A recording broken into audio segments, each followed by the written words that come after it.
Hello नमस्कार दोस्तों, आप सभी का टुडे करंट इन्फॉर्मेशन पर बहुत बहुत स्वागत है। दोस्तों, आज का ये सेशन 12th में पढ़ने वाले सभी विद्यार्थियों के लिए अति महत्वपूर्ण रहने वाला है, क्योंकि दोस्तों यह है आपका उच्च माध्यमिक जो बोर्ड परीक्षा थी 2015 का पेपर है। उसको मैं इसलिए लेकर के आया हूँ, ये आपको पहले मैं रीज़न बता देता हूँ।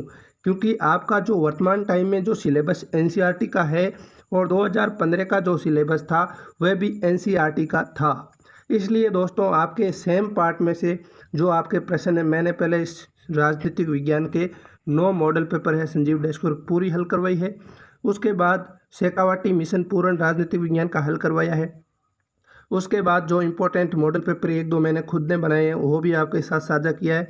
अब ये दोस्तों मैंने इस पेपर को देखा तो ये फील किया कि हाँ, 2015 के अंदर भी एनसीईआरटी सिलेबस था और वर्तमान में भी एनसीईआरटी सिलेबस है। यानी ये इन चीज़ों को बच्चों को बिल्कुल भी पता नहीं है कि 2015 कि वो बिल्कुल हमारा इतिहास छेड़ते नहीं है, क्योंकि बच्चे बच्चे होते हैं। वर्तमान टाइम में दोस्तों अधिकतर पढ़ने पर ध्यान दे रहे हैं दोस्तों।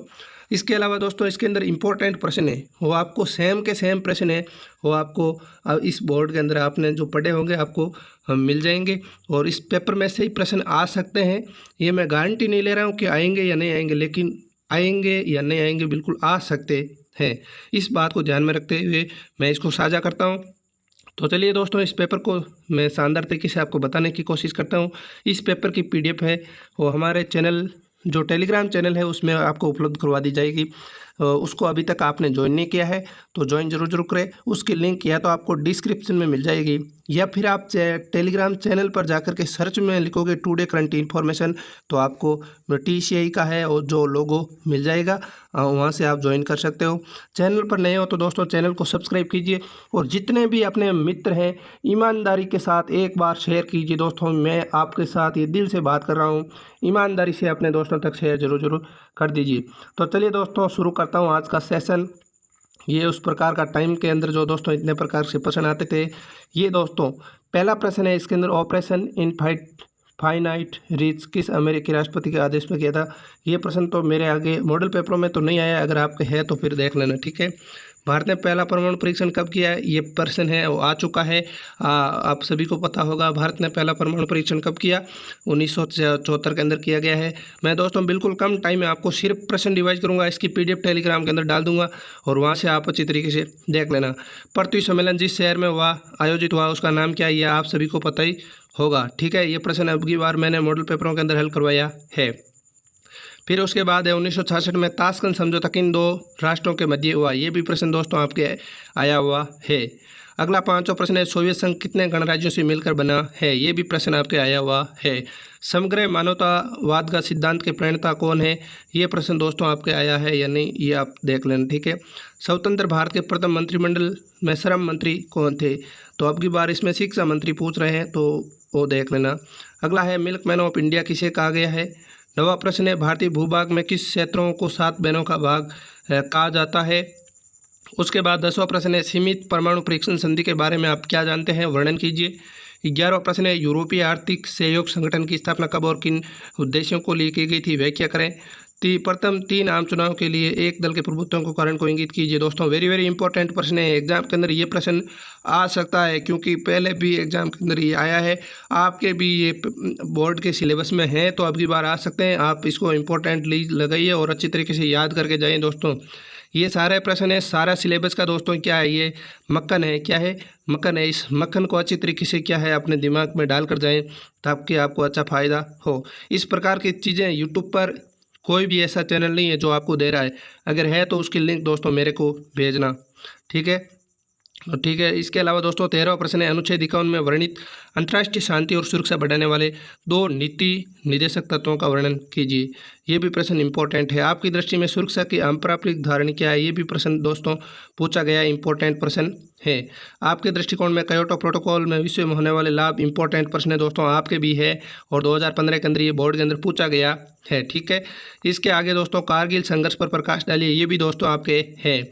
इसके बाद दोस्तों जो अगला प्रश्न है आपका, ये भी प्रश्न दोस्तों आसियान की स्थापना, ये भारत चीन युद्ध, तिब्बत वाला सारा कुछ है, तो आप इसको अच्छी तरीके से देख लीजिए।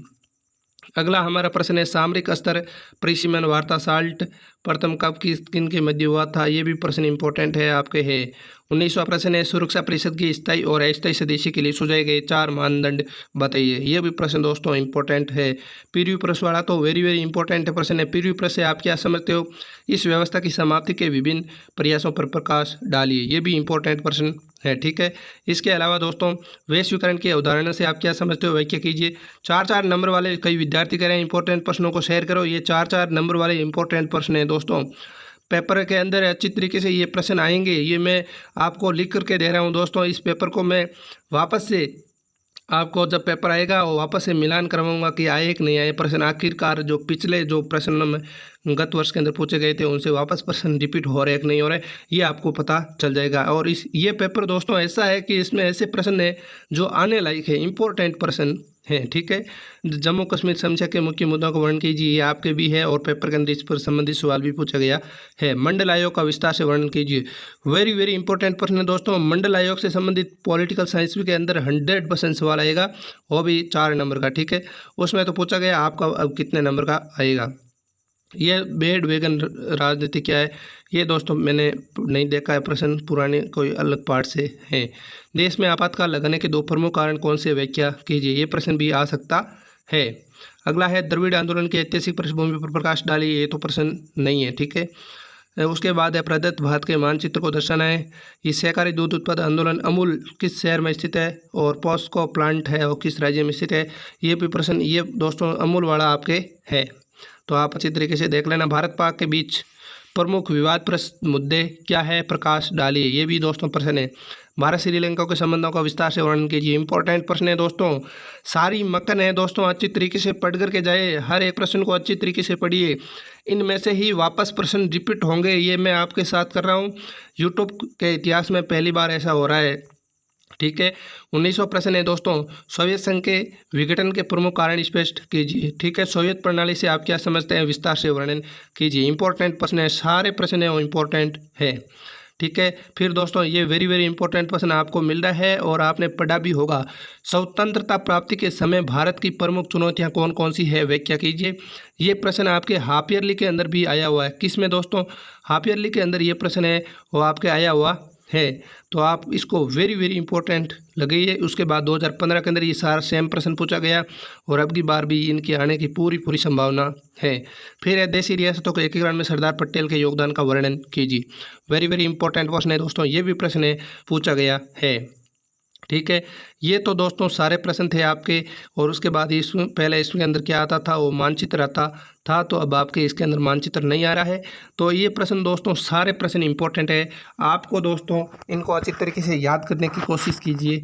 और ये आपको कैसा लगा दोस्तों, कैसा अंदर से फील हुआ कि सर जी आपके साथ कैसा व्यवहार कर रहे हैं? अच्छा है दोस्तों, इंपॉर्टेंट प्रश्न, बच्चों की भलाई, विद्यार्थियों की, मेरे प्रिय विद्यार्थियों की भलाई के लिए सब कुछ अच्छा देने की कोशिश कर रहा हूँ। दोस्तों मेरा आपसे यही निवेदन है, जितने जोड़ सके वे अधिक से अधिक सदस्यों को जोड़े और अपने जो अति महत्वपूर्ण प्रिय दोस्त हैं उनके साथ शेयर जरूर कीजिए, ताकि वे भी उनसे इस वीडियो से अच्छा फ़ायदा मिले उन्हें, और भलाई करना सीखे जीवन। अभी से भलाई करना सीख जाओगे ना तो सारा जीवन आराम से, हर एक उपलब्धि आराम से मिलने की आपको जायज़ रहेगी।